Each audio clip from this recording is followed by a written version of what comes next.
नमस्कार साथियों, स्वागत है आप सभी का अनअकैडमी पर। मैं हूं अंकित अवस्थी। कैसे हैं आप? होपफुली आप सभी लोग बहुत अच्छे होंगे, स्वस्थ होंगे। Very good evening Sushant, Divya Ranjan, baby Lakshmi, Sunil, निधि, प्राची, शिवांश, अजय, आयान, कनक, वर्षा, सृष्टि, आकांक्षा, राजनाथ, कीर्ति, दिव्यांशी, मुकेश, जितेंद्र, साबित, अश्वनी, शिवरंजन, अहमद, अनुज, सभी साथियों को वेरी गुड इवनिंग।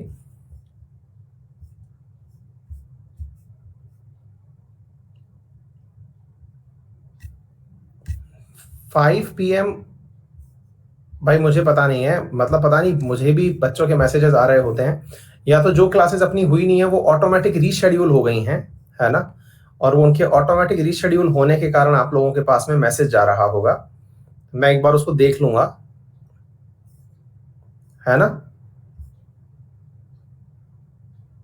हाँ अशोक, मैं बता रहा हूँ ना कि मुझे खुद को नहीं पता है, और मेरा टाइमिंग तो 6 बजे का ही है, लेकिन हो सकता है कि अपनी वो 2 दिन जब क्लासेस नहीं हुई थी, तो उन दिनों जो क्लासेस रीशेड्यूल हुई थी वो ऑटोमेटिक रीशेड्यूल हो जाती हैं, मतलब सिस्टम अपने आप कर देता है उनको। और जब सिस्टम के द्वारा अपने आप कर दी जाती हैं तो वो क्लासेस अपने आप हो रही होती हैं। तो मेरे पास भी जब क्लास का टाइम निकल जाता है तब मैसेज आता है कि आपकी क्लास का था, मैसेज आया है आपके पास, है ना। हाँ तो इसीलिए हो रहा होगा। हाँ हुई नहीं, कोई क्लास नहीं हुई।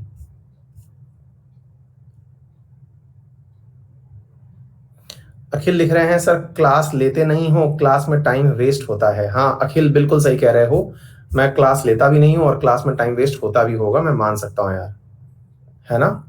बिल्कुल आप अपनी जगह एकदम सही हो, आपको कहने का हक है और आप बोल पा रहे हो, इस बात की मुझे खुशी है, लोकतंत्र है ना।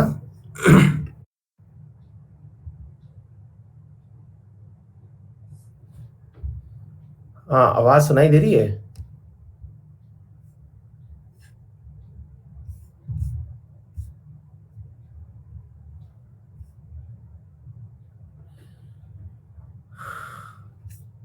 चलो शुरू करते हैं साथियों आज के सेशन को। 2 क्लास लाइव शो हो रही है, मुझे नहीं पता कैसे हो रही हैं, मतलब आप लोगों की एक ही क्लास चल रही है।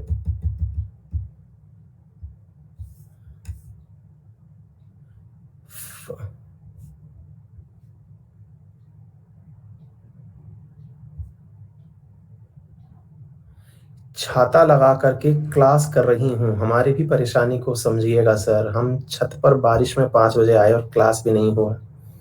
निशि कुमारी, अब तुम छत में क्लास में तुम जाकर के छाता लगा के क्लास कर रही हो बेटा। अब हमें मतलब पर्सनली अगर पता होता कि तुम छाते में बैठ करके क्लास लेती हो तो डेफिनेटली हम क्लास ले लेते, है ना। पर तुम्हारा जैसा ही हाल हमारा है ना।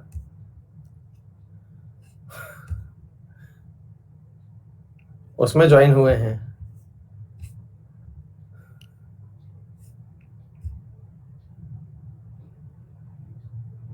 एक क्लास 5 से 6 शायद दिखा रही है। कोई नहीं, आप तो ये वाली पढ़िए, उसमें कोई मैं उपस्थित ही नहीं हुआ हूं, मैं तो केवल इसी में ही हूं। 5 से 6 कोई क्लास नहीं थी, है ना। कोई नहीं, आइए साथियों तो शुरू करते हैं आज के सेशन को। जैसा कि आप सभी को ज्ञात है कि कल हम लोगों ने क्या पढ़ा था, मैंने आपको बता दिया। स्टेट के बारे में हमने, स्टेट एग्जीक्यूटिव के बारे में पढ़ा है, और स्टेट एग्जीक्यूटिव के बारे में पढ़ते हुए हमने आप लोगों को कल राज्यपाल के बारे में बताया था कि राज्यपाल क्या होता है, ठीक है। हाँ भाई, अब शुरू करते हैं अपन, जरा ध्यान से सुन लीजिएगा। शो कर रहा है 5 से 6 बेटा, अब नहीं है उस क्लास में हम तो कोई बात नहीं, उसको देखने दीजिए। कोई अगर कोई उसको देख रहा है, उसमें है ही नहीं तो क्या दिक्कत है ना। हम है ही नहीं उस क्लास में, तुम कर भी क्या सकते हैं, उसमें हम तो उपस्थित नहीं है ना। आइए सुनते हैं साथियों।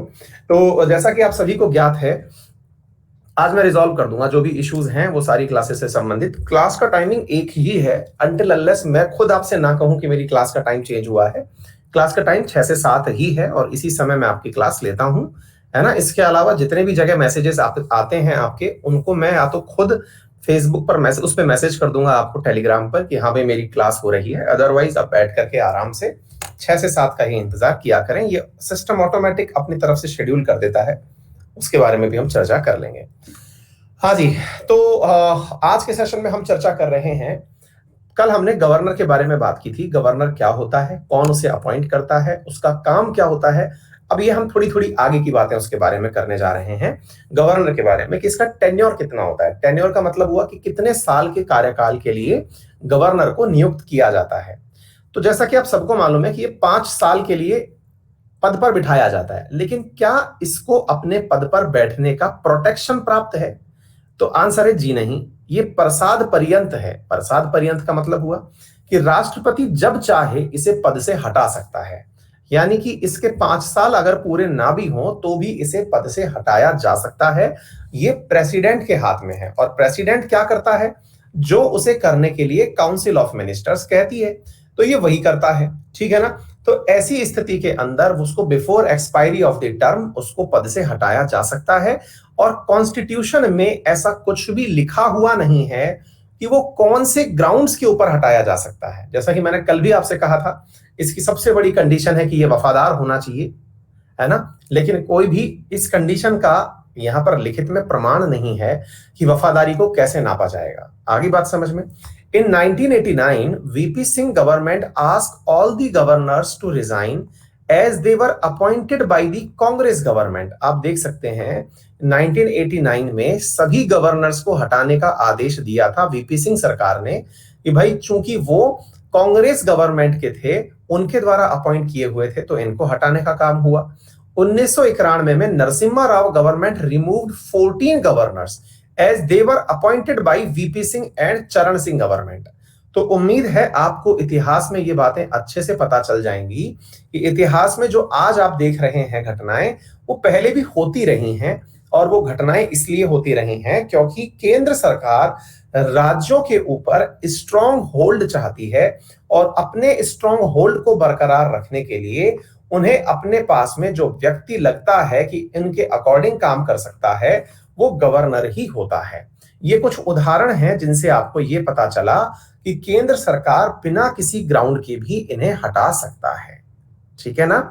हाँ जी, आगे बढ़ते हैं। प्रेसिडेंट में transfer him from one state to another state. In this case 5-year term continue in place. राज्यपाल का ट्रांसफर भी हो सकता है। जैसे हाल ही में आपने देखा कि आपने वो जो सत्यपाल मलिक हैं, ये पहले जम्मू कश्मीर के अंदर राज्यपाल थे, इन्हें उठा करके गोवा का राज्यपाल बनाया गया। अब गोवा से उठा करके इन्हें शायद मेघालय का बनाया हुआ है ना, if I am not wrong, है ना? मेघालय का ही है ना? हाँ, तो वर्तमान में ये मेघालय के गवर्नर बने हुए हैं। तो एक जगह से दूसरी जगह तक ये ट्रांसफर होते हुए चल रहे हैं, और इनका 5 साल का कार्यकाल लगातार चल रहा है। अब बड़ा सवाल बनता है कि सर एक बात बताइए, क्या इस पूरे कार्यक्रम के दौरान जब ये इधर से उधर ट्रांसफर हो रहे होते हैं, तो ऐसी स्थिति में इनकी अपॉइंटमेंट को लेकर के, जो इनका अपॉइंटमेंट है उसको लेकर के 5 साल हर बार जुड़ता जाता है या नहीं? तो आंसर है नहीं। एक बार में ही 5 साल काउंट कर लिया जाएगा, 0 से लेके एंड तक। और ये 5 साल जरूरी नहीं है कि 5 साल का फिक्स टेन्योर है, उन्हें उनके पद से 5 साल पूर्व भी हटाया जा सकता है। Office of government can't be vacant. Henceforth, President may appoint Chief Justice of High Court as temporary governor. Let's say अगर किसी राज्य के अंदर गवर्नर नहीं है, किसी कारणवश गवर्नर का कोई भी लॉस हो गया, राज्य के अंदर गवर्नर नहीं बचा, तो या तो पड़ोसी राज्य से या फिर कोई ऐसे अन्य राज्य से जिसके गवर्नर को वहां का अतिरिक्त प्रभार दिया जा सकता हो, दे दिया जाता है। जैसे आनंदीबेन पटेल के पास वर्तमान में यूपी और एमपी का चार्ज है, भगत सिंह कोश्यारी के पास में महाराष्ट्र और गोवा का चार्ज है। एग्जैक्टली ऐसे ही यदि कोई गवर्नर इस बात के लिए उपयुक्त ना मिले, तो वहां पर गवर्नर के स्थान पर हाई कोर्ट के चीफ जस्टिस को भी गवर्नर का चार्ज दिया जा सकता है। ये बिल्कुल वैसे ही है जैसे केंद्र में होता है। केंद्र में क्या होता है, अगर प्रेसिडेंट पद पर ना रहे तो प्रेसिडेंट के स्थान पर वाइस प्रेसिडेंट प्रेसिडेंट का पद संभालता है। लेकिन वाइस प्रेसिडेंट भी पद पर ना बचे तो वाइस प्रेसिडेंट के स्थान पर भारत का चीफ जस्टिस ऑफ इंडिया जो होता है, वो राष्ट्रपति के पद को संभालता है। और ये एक बार भारत में हो भी चुका है हिदायतुल्लाह के कार्यकाल के अंदर। ठीक है ना? हाँ जी, ये बात समझ में आ गई। हाँ भाई, एक विद्यार्थी पूछ रहे हैं गवर्नर को, राजस्थानी पूछ रहे हैं गवर्नर को डेथ पेनल्टी को माफ करने सकने का आदेश वो है कि नहीं। अभी आ रहा है बेटा, वो सारी चीजें आपको राष्ट्रपति और गवर्नर दोनों की शक्तियों में अंतर बताऊंगा। मेजर अंतर दो ही हैं। एक अंतर ये है कि वो मिलिट्री जो आदेश है उनको नहीं बदल सकता, और वो डेथ पेनल्टी को फ्री नहीं कर सकता। फ्री का मतलब ये नहीं हो सकता कि उसको बिल्कुल कह दे कि जाओ तुम आजाद हुए। हाँ, हो सकता है उसको कम कर दे। अभी बताते हैं, ये बात हम आपको यहां से समझाएंगे। तो साथियों, गवर्नर की जो शक्तियां हैं, ये बहुत बड़ा विषय है समझने के लिए। आपको जैसा कि मालूम होगा, सबसे पहली चीज है एग्जीक्यूटिव, दूसरा है लेजिस्लेटिव, तीसरा है जुडिशियल और चौथा है फाइनेंशियल। पहले तो इन शब्दों का मीनिंग समझते हैं। हाँ जी, शब्दों का मीनिंग का मतलब है एग्जीक्यूटिव। एग्जीक्यूटिव का मतलब समझने का काम समझें आप।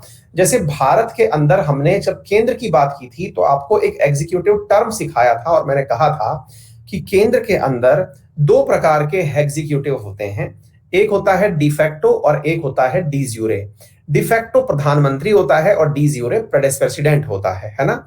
ऐसे ही राज्य के अंदर जो डिफेक्टो और डी ज्यूरे है, डिफेक्टो मतलब जो प्रभावी रूप से एग्जीक्यूटिव का प्रधान है वो चीफ मिनिस्टर होता है, और डी ज्यूरे यानी कि जो पद पर आसीन सबसे ऊंचा व्यक्ति है वो राज्यपाल होता है। अर्थात राज्य के अंदर होने वाले सभी प्रकार की नियुक्तियां, सभी प्रकार के कार्य राज्यपाल के नाम पर किए जाते हैं। जैसे केंद्र के अंदर, जैसे मैंने आपको बताया था कि अगर भारत के प्रधानमंत्री को किसी देश के साथ कोई भी समझौता करना होगा तो वो राष्ट्रपति के आदेश के अनुसार कार्य करता है। एग्जैक्टली अगर किसी राज्य के मुख्यमंत्री को किसी राज्य के साथ समझौता करना हो या फिर किसी भी प्रकार का उसे आदेश पारित करना हो तो वो गवर्नर के प्राधिकार से ही उस कार्य को करता है ना। गवर्नर के कहने पर ही उस कार्य को करता है, क्योंकि डी ज्यूरे यानी ऑन ऑफिशियल लेटर्स जो एग्जीक्यूटिव का हेड है वो गवर्नर ही होता है। जिस प्रकार से केंद्रीय प्रशासनिक सेवाओं की नियुक्ति या फिर जो फर्स्ट क्लास जो जॉब है उनकी नियुक्ति, जिन्हें आप गजेटेड ऑफिसर्स कहते हैं, उनकी नियुक्ति राष्ट्रपति के द्वारा की जाती है, वैसे ही राज्य के अंदर जो राज्य के कर्मचारी हैं, जो राज्य प्रशासनिक अधिकारी हैं, राज्य प्रशासनिक सेवा के अधिकारी हैं, उनकी नियुक्ति का जो ऑफिशियल लेटर है वो गवर्नर के द्वारा आता है। उम्मीद है आप ये बात भी समझ पाए। यानी गवर्नर के आधार पर ही गजेटेड पोस्ट का अनावरण होता है। जिस प्रकार से गैजेट ऑफ इंडिया होता है, जहां पर गजट पत्र के अंदर प्रकाशित होता है कि भाई ये अधिकारी गजेटेड होंगे, ऐसे ही राज्य का भी गैजेट पेपर होता है, उसमें भी सारी जानकारियां प्रकाशित होती हैं। ठीक है ना। हाँ भाई, गौरव प्रभात, बहुत सारी शुभकामनाएं आपको, क्योंकि आपने बीच में रोकने के लिए सॉरी पहले ही बोल दिया है, तो आपको बहुत सारा आशीर्वाद और क्या बोलते हैं हैप्पी बर्थडे आपको। ठीक है, हाँ जी, क्लियर। तो भैया बात ऐसी है कि एग्जीक्यूटिव का मीनिंग समझ में आ गया होगा होपफुली आप सभी साथियों को। अब सवाल बनता है लेजिस्लेटिव का मीनिंग क्या हुआ। देखिए, विधायी, और विधायी का मतलब होता है विधान बनना, विधान का मतलब होता है कानून बनना। और जब हम कानून की बात करते हैं तो सबसे पहला सवाल बनता है कि कानून बनते कैसे हैं। तो आप सबको, जैसे कि केंद्र के दौरान मैंने बताया था कि कोई भी रेजोल्यूशन यानी कि प्रस्ताव पहले लोकसभा गया था, उसके बाद राज्यसभा गया था, या फिर पहले राज्यसभा गया था उसके बाद लोकसभा गया था। जिस प्रकार केंद्र में किसी भी प्रस्ताव को इन दोनों हाउसेस से पारित होने के बाद में प्रेसिडेंट की मोहर लगवाना जरूरी होता है, एग्जैक्टली वैसे ही राज्य में लेजिस्लेटिव के अंदर विधानसभा से किसी प्रस्ताव को पारित होने के बाद गवर्नर के साइन करवाना जरूरी होता है। गवर्नर के द्वारा परमिट किए जाने के बाद ही कोई विधान कानून बन सकता है, कोई भी प्रस्ताव कानून की भाषा में बदल सकता है। उम्मीद है आप लोगों को यह बात समझ में आ गई हो। बोलिए, यहां तक कोई दिक्कत? तो लेजिस्लेटिव के अंदर क्या कार्य हुआ ये भी मैंने आपको बता दिया। अब बड़ा सवाल बनता है, सर क्या राष्ट्रपति जो है राज्यपाल जो है वो किसी भी प्रकार से लेजिस्लेटिव कार्यों को बदल सकता है, और कौन कौन से उसके पास ऐसे कार्य होते हैं? तो एक एक करके मैं सारी की सारी बातें आपको विस्तार पूर्वक यहां पर बताने का प्रयास कर रहा हूं। आइए समझने का प्रयास करते हैं। ये सारी की सारी डिटेल्स आप लोगों को बहुत डिटेल में यहाँ पर उपलब्ध करवाई हुई है ना। ये सारी जानकारियां, अच्छी जानकारियां आपके लिए उपलब्ध करवाई हुई हैं। चलिए, तो सबसे पहली बात करते हैं एग्जीक्यूटिव पावर्स की। हाँ जी, तो अब सवाल होता है एग्जीक्यूटिव पावर का मीनिंग क्या होता है। नवनीत पूछ रहे हैं क्या इसके पास भी वीटो होता है क्या? बिल्कुल वीटो होता है, और इसके पास वीटो और भी खतरनाक वाला होता है। क्योंकि ये खुद के पास तो रोक ही सकता है और ये राष्ट्रपति के नाम पर भी होल्ड कर सकता है कि मैंने फाइल आगे भेज दी है। और वो आगे भेजने का जो पावर है ना इसका, वो बड़ा खतरनाक वाला होता है ना। उसके बारे में भी हम चर्चा करेंगे, ये जबरदस्त वाला होता है। ठीक है ना। श्वेता लिख रहे हैं सर 2-2 क्लास चल रही हैं, भाई पता नहीं। गौरांग लिख रहे हैं 2 सेशन एक साथ चालू हैं, बहुत सारे बच्चे वहां पर वेट कर रहे हैं, मैसेज कर रहे हैं क्लास होगी कि नहीं। ये क्या चक्कर है यार। एक मिनट रुकिए, मैं एक सपोर्ट ले लेता हूं। अगर ऐसा कुछ परेशानी हो रही है, बच्चे कहीं और परेशान हो रहे हैं,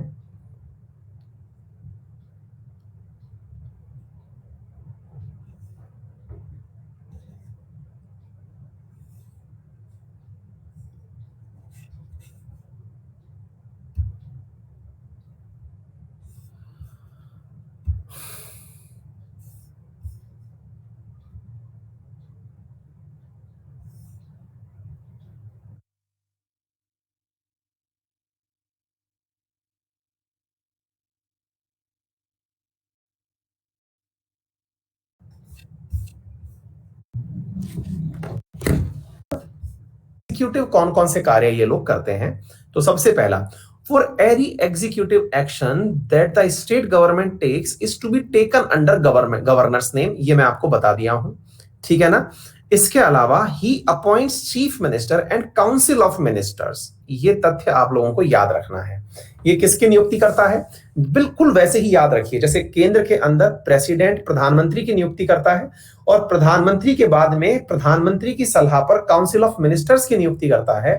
एग्जैक्टली यहां पर भी यही काम हो रहा है। क्लियर हो गया। अच्छा, तो सीएम बिल्कुल गवर्नर, एग्जैक्टली सेम याद रख लेंगे। ठीक है। He seeks administrative information from state government, बिल्कुल वैसे ही जैसे राष्ट्रपति केंद्र सरकार से जानकारियां प्राप्त कर सकता है, वैसे ही राज्यपाल राज्य सरकार से जानकारियां प्राप्त कर सकता है। ठीक है ना। इसी प्रकार से he can recommend the imposition of president rule on state, ये बहुत ही जबरदस्त चीज है साथियों। और यही सारी की सारी बात जो है, ये समझिए इसे बहुत खास बनाती है। यहां पर आपके सामने ये जो जानकारी पूछी गई है। हेलो हेलो, हाय सर, मेरा नाम Sunil, I am calling from Unacademy. हाँ sir, there are 2 sessions live right together.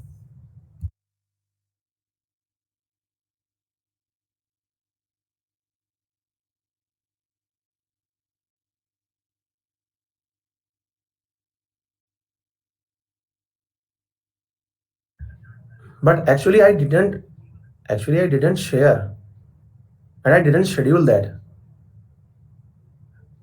So how is it possible? Actually, I am not aware of it. I'm using your software to use the classes, but I'm not aware of it.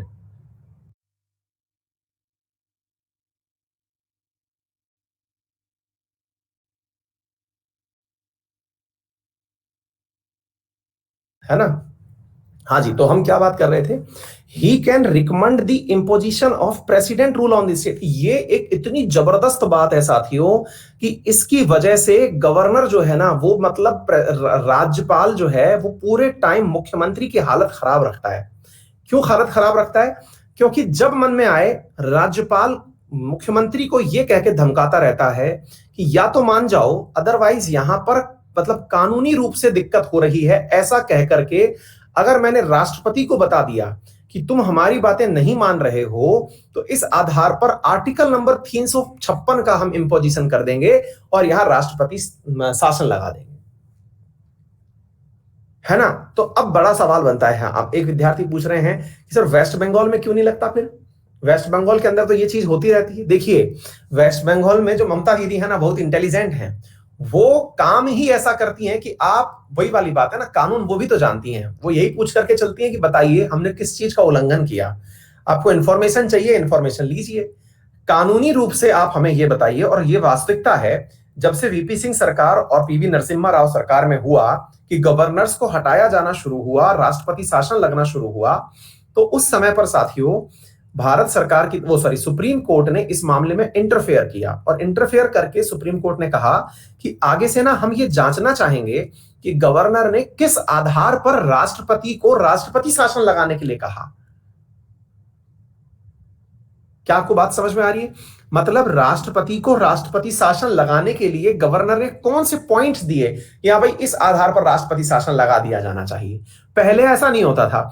Governor ने क्या recommendation दी, ये recommendation किसी को पता नहीं होती थी। लेकिन अब से क्या कर दिया गया है कि राष्ट्रपति जो है राज्यपाल ने जो भी रिकमेंडेशन राष्ट्रपति को दी हैं, सुप्रीम कोर्ट उन रिकमेंडेशंस को, उन लेटर्स को पढ़ने के लिए ऑथराइज है।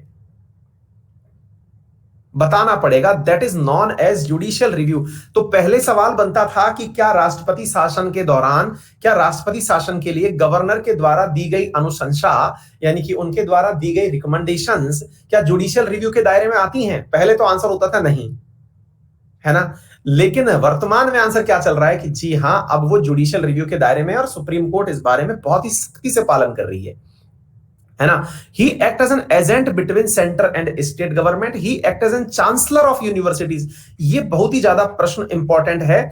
जैसे आप लोग याद रखते हैं कि भारत की तीनों सेनाओं का कमांडर इन चीफ राष्ट्रपति होता है, ठीक उसी प्रकार से भारत के अंदर जितनी भी यूनिवर्सिटीज हैं उनका चांसलर कौन होता है? तो उनका चांसलर गवर्नर होता है ना। ये सवाल बहुत बार पूछा गया है, इस तथ्य को आप याद रख सकते हैं। हेड ऑफ स्टेट यूनिवर्सिटी सारा चांसलर होता है। He has the right to appoint tribal welfare minister in Jharkhand, Chhattisgarh, Orissa and Madhya Pradesh. Tribal welfare minister, अब देखिए ये सुनकर के ऐसा लगता है कि ओहो, यहां के गवर्नर को एक्स्ट्रा पावर दी हुई है। ऐसा नहीं है कि गवर्नर के पास स्पेशल पावर है। तो फिर क्या है सर? तो अब होता क्या है, अब वो समझने का प्रयास करिए। होता यह है साथियों कि इन राज्यों में, हर राज्य के अंदर राज्यपाल ही मंत्रियों की नियुक्ति करता है। हर राज्य के अंदर राज्यपाल ही मंत्रियों की नियुक्ति करता है। क्या आपको बात समझ में आ रही है? अरे भाई एक बात बताइए, एक बात कॉमन सेंस से बताइए, गवर्नर ने ही चीफ मिनिस्टर अपॉइंट किया था। चीफ मिनिस्टर की रिकमेंडेशंस पर ही गवर्नर ने और मंत्रियों की नियुक्ति की थी। तो इसमें कौन सी नई बात आ गई कि he has the right to appoint. Again, अगर ये अपॉइंट करना है तो बिना चीफ मिनिस्टर से पूछे नहीं कर सकता। ऐसा नहीं है कि आपने कहा राज्यपाल महोदय मैं तो आपका रिश्तेदार हूं, मुझे ट्राइबल वेलफेयर बना दो। नहीं, तो फिर ये सवाल क्यों पढ़ाया है? फिर ये बात पढ़ाई क्यों? जब ऐसा ही है तो इसको पढ़ाते नहीं। ये इसलिए पढ़ाई गई है क्योंकि इन क्षेत्रों में आपको, जैसे राजस्थान के अंदर कोई भी आदिवासियों के लिए मंत्री नहीं है, आदिवासी कल्याण मंत्री नामक पद नहीं है। हमारे यहां पर शिक्षा मंत्री है, मतलब शहरी स्वशासन मंत्री है, ये सारे आपके भी होंगे, है ना, स्वास्थ्य मंत्री है, लेकिन इस नाम का कोई पद नहीं है। ये इस नाम के पद पर इन 4 राज्यों में नियुक्ति करता है। हर राज्य में ट्राइबल वेलफेयर के लिए मिनिस्टर नहीं है। आ गई बात समझ में? मतलब इसका ये मत समझ बेटा अर्जुन मुंडा केंद्रीय स्तर पर हैं, वो अलग चीज है। ठीक है।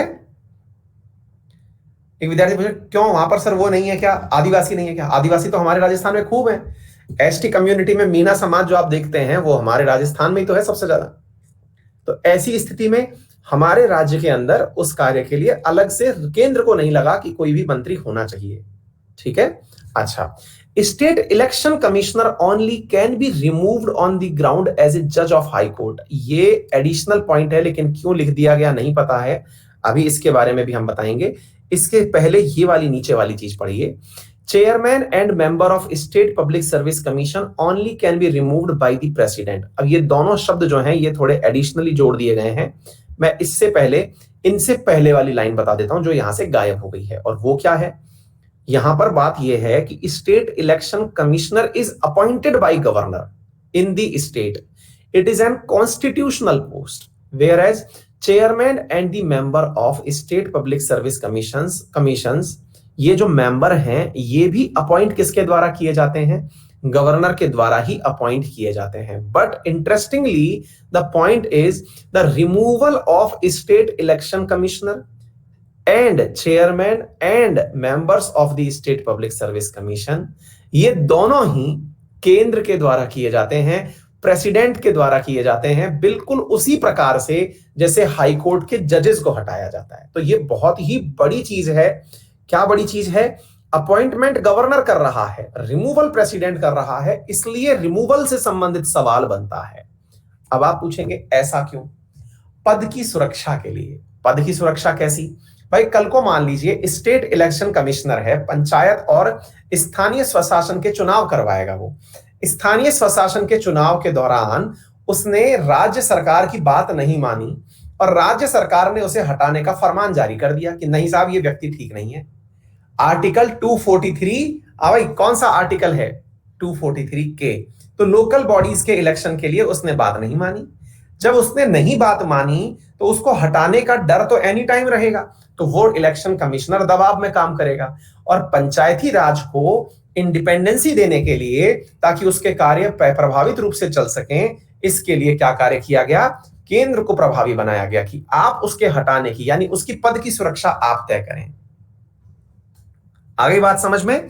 अच्छा, इसी प्रकार से स्टेट पीसीएससी। हाँ भाई बताइए, यूपीएससी का आर्टिकल कौन सा होता है? यूपीएससी का आर्टिकल, ये क्यों पूछ रहा हूं? मतलब हर आर्टिकल तो मैंने नहीं पूछा, ये आर्टिकल क्यों पूछ रहा हूं?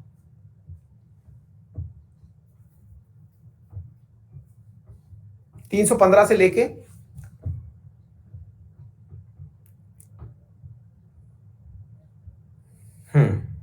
323 तक है ना। अच्छा, तो यही सेम आर्टिकल स्टेट पीएससी के भी हैं, यानी कि राज्य की पीएससी के भी यही आर्टिकल्स हैं। तो यूपीएससी और स्टेट पीसीएस दोनों के सेम आर्टिकल्स हैं। और याद रखिएगा, दोनों की नियुक्ति में अंतर यह है कि यूपीएससी के मेंबर्स की नियुक्ति प्रेसिडेंट कर रहा है, और स्टेट पीएससी जैसे कि हमारे आरपीएससी है, आपके यूपी में यूपीएससी होगा, बीपीएससी बिहार के अंदर है, उनके मेंबर और चेयरमैन की नियुक्ति तो गवर्नर करता है, लेकिन उनकी पद की सुरक्षा राष्ट्रपति द्वारा की गई है। क्या आपको बात समझ में आ गई? हाँ, झारखंड की जेपीएससी है। ये ऐसा क्यों? अब मान लीजिएगा भाई, एक बहुत बड़ा पद होता है एसडीएम का, है ना, आपके राज्य के अंदर डिप्टी कलेक्टर का पद काफी बड़ा पद है। अगर मान लीजिए राज्य सरकार अपनी तरफ से कह दे किसी को कि भाई इन इन लोगों को बनाना है, और उस व्यक्ति ने बनाने से मना कर दिया कि नहीं सर हम नहीं कर पाएंगे, तो पता चला उसको हटा दिया मेंबर को, तो ऐसी स्थिति में बचाने के लिए इनको पद की सुरक्षा दी गई है। ठीक है ना? हाँ जी। तो फाइनेंशियल पावर क्या होती है, अब इनके बारे में बात करते हैं। To introduce the money bill, ये फाइनेंशियल पावर एंड में बताऊंगा, इससे पहले लेजिस्लेटिव पावर समझिएगा। ठीक है ना? हाँ जी, इधर देखें लेजिस्लेटिव, इसमें क्या क्या होता है? ही समन एंड प्ररोग स्टेट लेजिस्लेचर, ये बिल्कुल वैसे ही है जैसे केंद्र के अंदर प्रेसिडेंट कार्य करता है संसद के लिए। संसद के सत्रों को बुलाना और उन संसद के सत्रों को भंग करना, ये इसी की जिम्मेदारी होती है। जैसे कि केंद्र के अंदर होती है राष्ट्रपति की लोकसभा के सत्र को बुलाना और उसको भंग करना, यहां पर विधानसभा के सत्र को बुलाना और भंग करना इसी की जिम्मेदारी होती है। फिर क्या है? And dissolve the legislative assembly. Dissolve का मतलब क्या होता है, प्ररोग का मतलब क्या होता है, इन तीनों का मतलब समझते हैं। देखिए, पहली बात तो इस तरह से समझिए, विधानसभा, अब एक बार को ऐसे समझते हैं, मान लीजिएगा कि मानसून सत्र होने वाला है। मानसून सत्र के दौरान अगर किसी प्रकार से राज्य के विधायकों को बुलाने के लिए न्योता भेजा जाएगा कि आइए और बैठ करके राज्य की दिशा निर्धारित करिए, तो राज्यपाल विधायकों को बुलावा भेजता है। इस प्रक्रिया को समन करना कहा जाता है। लेकिन यह मानसून सत्र कितने दिन चलेगा? 30 दिन चलेगा, 35 दिन चलेगा, 40 दिन चलेगा। एक दिन तो इस सत्र को खत्म होना होगा ना, ताकि विधायक अपने क्षेत्रों में जाकर के काम कर सकें। तो ऐसी स्थिति में इस सत्र की समाप्ति का भी निर्णय कौन करता है? प्ररोग करना जिसको आप कहते हैं, ये प्ररोग करने का कार्य भी राज्यपाल करता है कि भाई इस तारीख को संसद, ये वाला मानसून सत्र जो है ये एंड किया जा रहा है। क्या मानसून सत्र एंड होने का मतलब विधायक का कार्यकाल समाप्त होना है? बिल्कुल नहीं। विधायक का कार्यकाल कब समाप्त होता है? जब स्टेट लेजिस्लेटिव असेंबली डिसॉल्व होती है। 5 साल पूरे हो गए कि भाई अब 5 साल पूरे हो गए, अब आप दोबारा विधानसभा में मत आना, आओ तो चुनाव जीत करके आना। क्या आपको यह बात समझ में आ गई? क्लियर हो गया? डन। तो यहां पर यह कार्य आपको समझना होगा।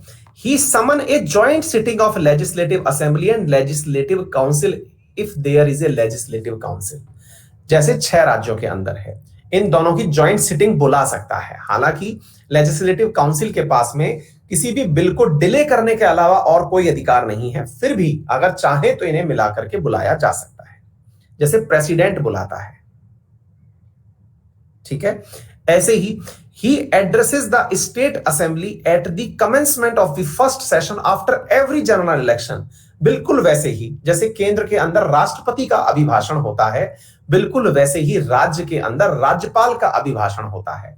विधानसभा में विधायक बैठे हुए हैं, वहां बैठ करके राज्यपाल फिर बोलना शुरू करता है कि भाई अपन को ऐसे ऐसे करके काम चलाना है। क्या आपको मेरी बात समझ में आ रही है? यहां तक कोई दिक्कत तो नहीं है? अच्छा, he nominate one member of state assembly from Anglo Indian community. अब ये खत्म हो चुका है, अब ऐसा नहीं हो सकेगा। क्लियर? ये मैं आपको पहले ही बता चुका हूं, एंग्लो इंडियन हमने रिसेंटली अबॉलिश किया है। And 1/6 member of state legislative council, ये आज भी है केवल उन 6 राज्यों में जिनके अंदर विधान परिषद है, वहां पर 1/6 सदस्यों को राज्यपाल नॉमिनेट कर सकता है। राज्यपाल नॉमिनेट करने का मतलब हुआ, मान लीजिए कुल 60 सदस्यों की विधान परिषद बननी थी, तो 10 सदस्य इसमें राज्यपाल द्वारा नियुक्त किए जा सकते हैं। 120 की बनने वाली थी तो 20 सदस्य नॉमिनेट किए जा सकते हैं। कौन से हैं ये लोग? वो होंगे जो लिटरेचर से, साइंस से, आर्ट से, सोशल सर्विस से, और एक पॉइंट यहां पर मिसिंग है और वो है साथियों कोऑपरेटिव मूवमेंट से जुड़े हुए। ये शब्द यहां पर मिसिंग है, आप ऐड कर लीजिएगा, क्योंकि यही इसको राष्ट्रपति से अलग करता है। बात समझ में आ रही है? कोऑपरेटिव मूवमेंट्स राष्ट्रपति भी नॉमिनेट करता है, और केंद्र में राष्ट्रपति नॉमिनेट करता है राज्यसभा के अंदर, और राज्यपाल नॉमिनेट कर रहा है विधान परिषद के अंदर। बस अंतर यह है कि वहां पर ये चारों एज इट इज हैं, केंद्र में भी। राज्य के अंदर एडिशनल एक ताकत और है, जो कोऑपरेटिव मूवमेंट, सहकारिता आंदोलन से जुड़े हुए लोग हैं, उन्हें भी नॉमिनेट किया जा सकता है। कोऑपरेटिव का मतलब क्या होता है? कोऑपरेटिव का मतलब होता है कि लोगों ने मिलजुल करके कोई संगठन खड़े हुए हों। जैसे कि अमूल एक कोऑपरेटिव संगठन है, इफको एक कोऑपरेटिव संगठन है, लोगों ने आपस में मिलकर के इन बड़ों संगठनों का निर्माण किया है। आ गई बात समझ में? अच्छा, आगे चलते हैं। He consult election commission of state on question of disqualification of member of legislative assembly. हाँ भाई, एंटी डिफेक्शन लॉ आपने सुना होगा, है ना? 10वीं अनुसूची के अंदर 52nd अमेंडमेंट कॉन्स्टिट्यूशनल के अंतर्गत हमने पढ़ा है। इसके अंतर्गत होता क्या है? इसके अंतर्गत मेरे प्यारे साथियों, कि इलेक्शन कमीशनर ने ये कहा कि सर ये जो मेंबर हैं, ये स्टेट लेजिस्लेटिव असेंबली यानी एमएलए बनने के लिए लायक नहीं है, तो उसे यहां पर गवर्नर के द्वारा, देखिए 2 बातें बहुत अच्छे से समझनी होंगी। ये सारा कार्य लेजिस्लेटिव असेंबली के द्वारा किसी व्यक्ति को पद पर बने रहना है, विधायक बने रहेंगे या नहीं, इसका निर्णय स्पीकर लेता है। दल बदल कानून के तहत कोई विधायक की विधायिका छीननी है या नहीं, यह कार्य स्पीकर का होता है। लेकिन इसकी disqualification, not only anti defection, यहां पर देखिए क्या लिखा हुआ है, election commission state question on disqualification of member. इन दोनों में कंफ्यूज नहीं होना है, 2 अलग अलग चीजें हैं। एक तो है एंटी डिफेक्शन लॉ, दल बदल के कारण अगर किसी व्यक्ति को पद से हटाना पड़ा तो यह निर्णय स्पीकर लेता है। एक डिस्क्वालिफिकेशन और भी है, जैसे कोई विधायक बनते समय अपनी कंडीशंस फॉलो नहीं किया। मान लीजिए विधायक बनने के लिए 25 साल की उम्र नीडेड है, वो व्यक्ति अभी 24 साल 11 महीने का ही था और चुनाव में उतर गया था, तो 24 साल 11 महीने के कार्यकाल के दौरान अगर वो व्यक्ति पद पर चला गया, तो ऐसी स्थिति के अंदर उसे पद से हटाने का निर्णय राज्यपाल लेगा। दोनों चीजों में अंतर समझिएगा। एंटी डिफेक्शन का मतलब है कि बीजेपी का सांसद था, वो कांग्रेस में चला गया। अच्छा सॉरी, ये तो गलत बोल दिया मैंने, ऐसा होता ही नहीं, उल्टा करता है। कांग्रेस का सांसद था, वो बीजेपी में चला गया, या कांग्रेस का एमएलए था, वो बीजेपी में चला गया। तो ऐसी स्थिति में अब इस व्यक्ति की सदस्यता रद्द की जाए या नहीं, ये कौन डिसाइड करेगा? स्पीकर करेगा। और स्पीकर का जो कार्य है, ये स्पीकर का जो कार्य है, ये केवल दल बदल पर ही वैलिड होता है। अब दूसरा रिवर्स सोचते हैं। मान लीजिएगा कि कोई नेताजी नेता बने, लेकिन उन्होंने रिजर्व सीट के ऊपर चुनाव लड़ लिया और अपनी जाति छुपा ली कि सर मैं गलत जाति से मतलब चुनाव जीत करके आ गया, या अपनी योग्यता छुपा ली, या फिर कोई उनके साथ ऐसा कांड था जिसके तहत वो चुनाव नहीं लड़ सकते थे लेकिन चुनाव लड़ लिए। ऐसी स्थिति में गवर्नर उन्हें डिस्क्वालीफाई करेगा। अब बात समझ में आ गई? ठीक है, यही सारी की सारी बातें हैं, ठीक है ना? आगे बढ़ते हैं। He recommend permit the introduction of certain type of bills. Permit the introduction of certain type bills का मतलब क्या होता है? जो बजट प्रकाशित होता है राज्य के अंदर, वो राज्यपाल की परमिशन से ही प्रकाशित होता है। बजट प्रायर परमिशन से आता है कि सर राज्यपाल महोदय ने कह दिया कि बजट ले आओ, तो यहां पर आता है। ठीक है ना। He can promulgate ordinances when assembly is not in session. इसका मतलब क्या है, ये अध्यादेश जारी कर सकता है। कब अध्यादेश जारी कर सकता है, जब विधानसभा सत्र में नहीं है। ऐसा कभी होता है क्या, बिल्कुल होता है, हमने तो पढ़ा ही है। संसद मतलब जिस तरह से संसद के 3 सत्र होते हैं, BMW के नाम से आप जानते हैं, एग्जैक्टली यहां पर भी 3 सत्र होते हैं। इन तीनों सत्र के दौरान अगर किसी भी प्रकार से कोई भी 2 सत्र के बीच में समय लंबा रह गया और राज्य को जरूरी है कोई कानून पारित करना, तो वो कानून पारित करने के लिए राज्यपाल को अधिकृत कर देता है। लेकिन राज्यपाल अध्यादेश के माध्यम से उन्हीं चीजों को पारित करता है जिन चीजों के लिए उसे पहले से कैबिनेट के द्वारा या राज्य की काउंसिल के द्वारा कहा जाता है कि आप इस चीज के लिए बिल पारित करिए, तभी जाकर के वो बिल पारित कर सकता है। सर मैं कर रहा हूं थोड़ी देर में कॉल, क्लास के बाद, है ना।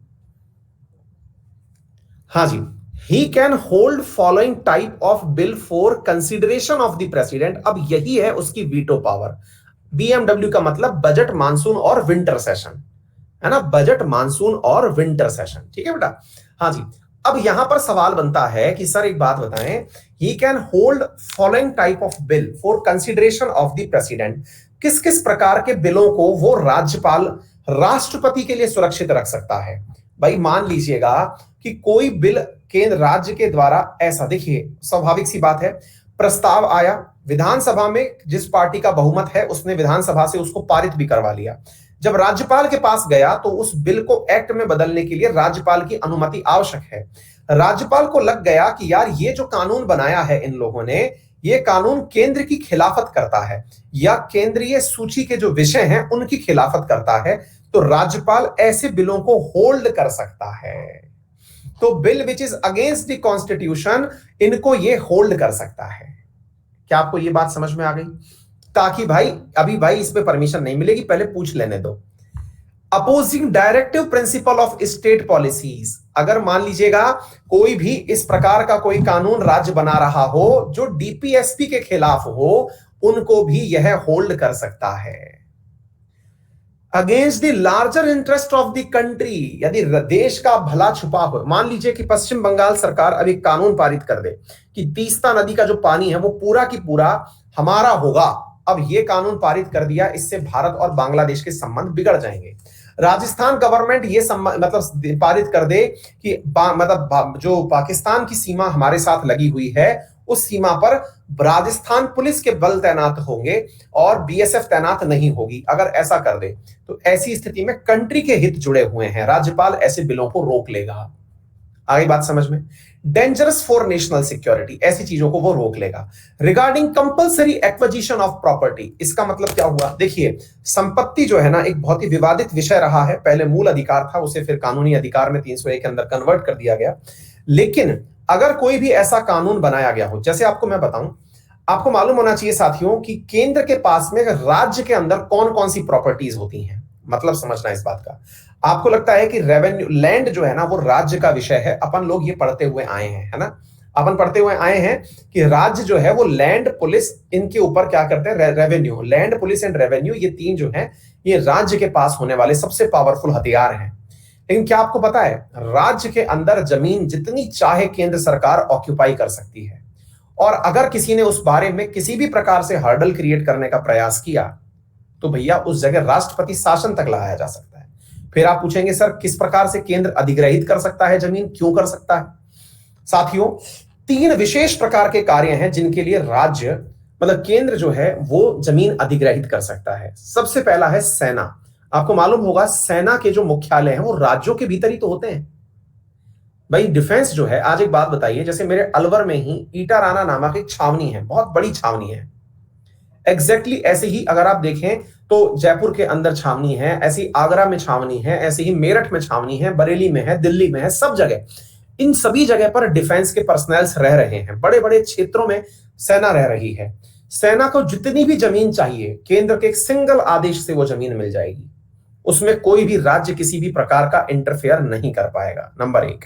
दूसरा क्या है, अगर मान लीजिएगा केंद्र को आपके राज्य में से होकर के रेलवे लाइन घोषित करनी है कि भाई पटरियां यहां से होकर के निकलेंगी, तो पटरी के लिए जितनी भी जमीन आवश्यक है वो पूरी की पूरी वो ऑक्यूपाई कर सकते हैं आपसे बिना कंसेंट लिए।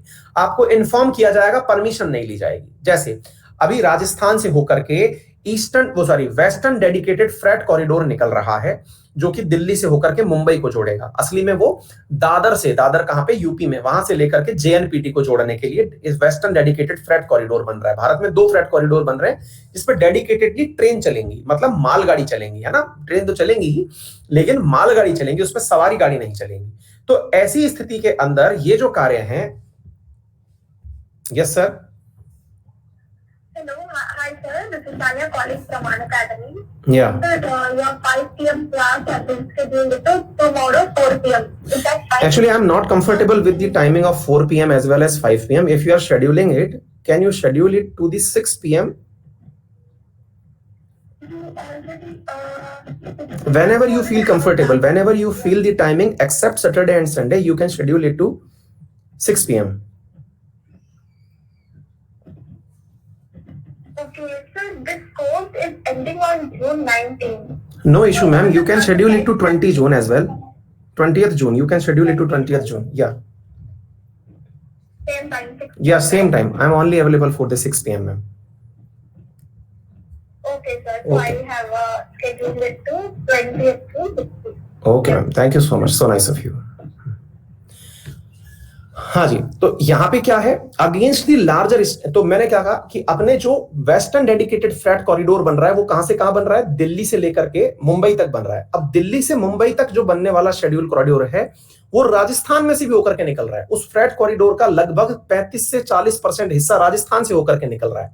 अब वो 35 से 40% जो हिस्सा है उसके लिए अगर राज्य में जमीन चाहिए तो राज्य की जमीन दी जाएगी, उसको कोई रोक नहीं सकता।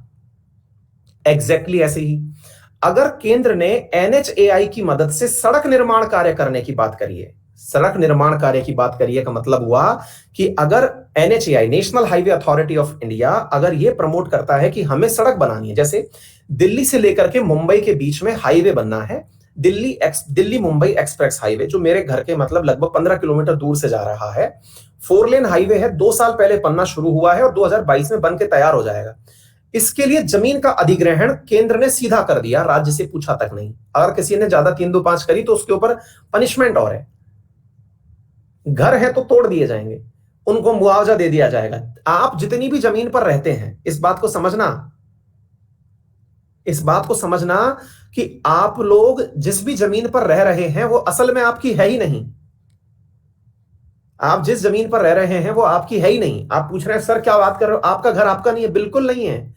हमारा मूल अधिकार छीन गया है, अब वो लीगल राइट है। लीगल का मतलब कोई भी कानून ला करके आपसे उस अधिकार को छीना जा सकता है, कोई भी कानून ला करके आपसे उस अधिकार को छीना जा सकता है। आपको ज्यादा से ज्यादा मुआवजा दिया जा सकता है कि ये लीजिए, आपकी जमीन की वर्तमान कीमत इतनी है, इस पैसे को पकड़िए और साइड में शिफ्ट हो जाइए। आपको मालूम होना चाहिए, आप जब घर के कागजात बनवाने जाते हैं ना रजिस्ट्रार ऑफिस, तो आपको कागजों के नाम पर घर के कागज नहीं दिए जाते, आपको 99 ईयर की लीज दी जाती है कि ये घर आपके 99 साल के लिए आपका हुआ, अब इस लीज को रिन्यू करवा लेना 99 साल। ये गलत नहीं है बेटा, असल में देश के विकास के लिए ये बहुत जरूरी है। अगर ये मूल अधिकार होता, अगर कोई भी व्यक्ति ये कहने पर राजी हो जाता कि मैं जमीन नहीं छोड़ूंगा, तो फिर देश का विकास कैसे होता। देश के विकास में बहुत सारी कुर्बानियां दी जाती हैं। आज आपको समय पर ऑक्सीजन ट्रेन के माध्यम से, आज अपन बहुत खुश हो रहे हैं। क्या सोच के खुश हो रहे हैं कि भाई कोरोना खत्म हो गया, सेकंड वेव खत्म हो गई, ऐसा नहीं है। आप लोग इसके पीछे जितनी भी सरकारें लगी, चाहे राज्य सरकारें, केंद्र सरकारें, प्रशासन लगा, आपको वो दिखाई नहीं दे रहा है। हम लोगों की सबसे बड़ी दिक्कत ये है कि हम बहुत जल्दी भूल जाते हैं। आप लोगों ने देखा है साथियों, रातों रात ट्रेनें चली हैं, हवाई जहाज उड़े हैं, वो सवा ऑक्सीजन ले लेके चली हैं, ट्रक दौड़े हैं, राज्यों के अंदर ट्रक के बैरियर्स हटाए गए हैं, 120 की स्पीड तक ट्रक दौड़ाए गए हैं, कई ट्रक वालों की कहानियां वायरल हुई हैं, है ना। तो राज्य सरकारों ने, केंद्र सरकार ने इस परिस्थिति से निपटने के लिए आपको महीने भर के अंदर, भाई 135 करोड़ की आबादी है अपनी, वो एक बार में ही पैनिक में चली गई। तो उसको निकालने के लिए जितने भी प्रयास किए गए, उसमें किसी एक को क्रेडिट देना या किसी एक से क्रेडिट ले लेना, ये अपने हिस्से की बात नहीं है। लेकिन हम लोग कमियां तो निकाल सकते हैं, लेकिन इस बात को भी पहचाने इन कामों को करने के लिए आपको विकास चाहिए। आप सोच के देखिए, अगर सड़कें नहीं होंगी, ट्रेन के लिए रास्ते नहीं होंगे, तो आप तक ये सारी चीजें पहुंच नहीं पाएंगी। तो larger interest for the country, आपको विकास करना बहुत जरूरी है। सड़कों का विकास, इंफ्रास्ट्रक्चर डेवलपमेंट, रेल का, सड़क का, हाईवेज का, रोडवेज का, ये सब विकास होने जरूरी है। और इन कार्यों के लिए यही कारण था कि मूल अधिकार छीन लिया गया और उसे किसमें कन्वर्ट कर दिया गया था? उसे कन्वर्ट कर दिया गया था लीगल राइट के अंदर। ठीक है ना? डन है। चलिए फिलहाल के लिए तो ये सारी बातें इतनी काफी है, फिर कल आपको यहां से आगे की जानकारी और थोड़ी देंगे। ठीक है ना? हाँ जी, अब बताइए क्या है, कौन सवाल क्या पूछा? सर बात सुन लीजिए प्लीज, एटलस को कैसे पढ़ें समझ नहीं आ रहा। अभय प्रताप, रोजाना सुबह 10:05 पर एक क्लास होती है, उसमें आकर के पढ़ लीजिए। अगर कहीं रेलवे लाइन, मुस्कान पूछ रहे हैं, अगर कहीं रेलवे लाइन बनाई जानी है तो उसमें जो भी जमीन आती है वो गवर्नमेंट ले लेती है, बिल्कुल सारी जमीन मुस्कान गवर्नमेंट की होती है वो। विशाल लिख रहे हैं, आकाशदीप, एक कंफ्यूजन है सर वरुण अवस्थी सर का एक क्लास देखा जिसमें उन्होंने बताया कि प्रेसिडेंट, इलेक्शन कमीशन, सीए, जिन तीनों के लिए इम्पीचमेंट लगता है, क्या ये सही है? आकाशदीप देखिए, जो इम्पीचमेंट शब्द है ना, वो अपने कॉन्स्टिट्यूशन में केवल एक ही व्यक्ति के लिए लिखा हुआ है, दैट इज प्रेसिडेंट, है ना। इसके अलावा अगर कहीं पर भी वो शब्द लिखा हुआ है तो भारत का संविधान उठाइए और उसमें ढूंढ करके, बहुत आसान है, उसकी फोटो खींचना और मुझे क्वेश्चन टैब में डाल देना। भविष्य में किसी भी टीचर का नाम आकाशदीप कमेंट बॉक्स में कोट मत करना, मैं आपका सवाल नहीं लूंगा, है ना। ये मतलब टीचर के पास भी तो तमाम प्रकार के सोर्सेज हैं पढ़ने के लिए ना, तो मैं किसी टीचर का नाम भविष्य में मत लेना, आपसे निवेदन है, सबसे निवेदन है।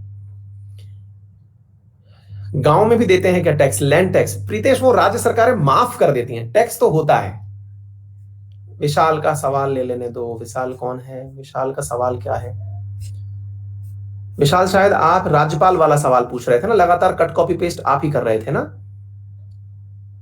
हाँ, तो वो बेटा राज्यपाल जो है वो राष्ट्र मुख्यमंत्री जब किसी को पद से हटाता है तो वो प्राधिकार यूज करता है, किसका? राज्यपाल का। आईएएस ऑफिसर को सस्पेंड तो कर सकते हैं शुक्ला जी, लेकिन सस्पेंड करने के बाद में उनको नौकरी से निकाल नहीं सकते। सर ये वाइस चांसलर एकेटीयू का गवर्नर नहीं है। विनय कुमार, बेटा वाइस चांसलर नहीं, मैंने चांसलर की बात की है ना। चांसलर गवर्नर होता है, वाइस चांसलर नहीं, चांसलर। A4 डलवा देंगे। मिस्टर साइकोलॉजिस्ट, सर गुरुदेव, हमारे अंबाला कैंट और अंबाला सिटी के बीच सेना की जगह है, लेकिन उस पर खेती करते हैं, पशु चराते हैं आम लोग, ऐसा होने देना देती है सेना सरकार? बेटा जब तक नीडेड नहीं है ऐसा होता रहता है, जब जरूरत पड़ेगी तो हटा दिया जाएगा। प्रिया कुछ भेजा है,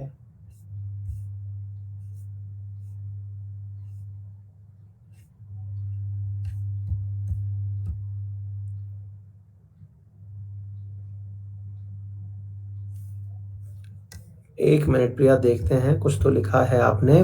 प्रणाम सर,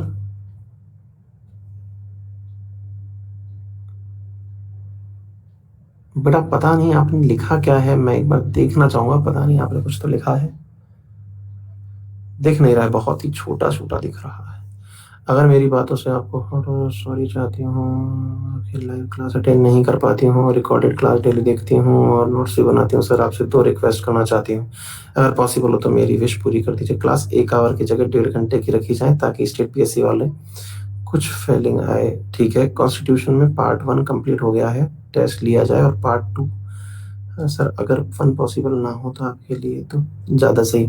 ठीक है प्रिया, है ना। आपका जो पार्ट जो आपने बताया टेस्ट वाली बात, तो बेटा वो टेस्ट तो हम ले लेंगे, है ना। और टेस्ट लेने के लिए पॉइंट क्या है बेटा, कि टेस्ट के लिए हम लोग जो है वो स्पेशल क्लास में टेस्ट प्रेफर करते हैं ताकि आपका समय भी बचे और काम भी हो जाए, पॉइंट नंबर 1। और पॉइंट नंबर 2 जो आपने लिखा है ना, 1 घंटे की जगह 1.5 घंटे की ले लीजिए। बेटा डेफिनेटली ले लेता अगर इस क्लास में नॉन स्टॉप ना बोलना पड़ता, है ना। कभी इस चीज का रिहर्सल करिएगा।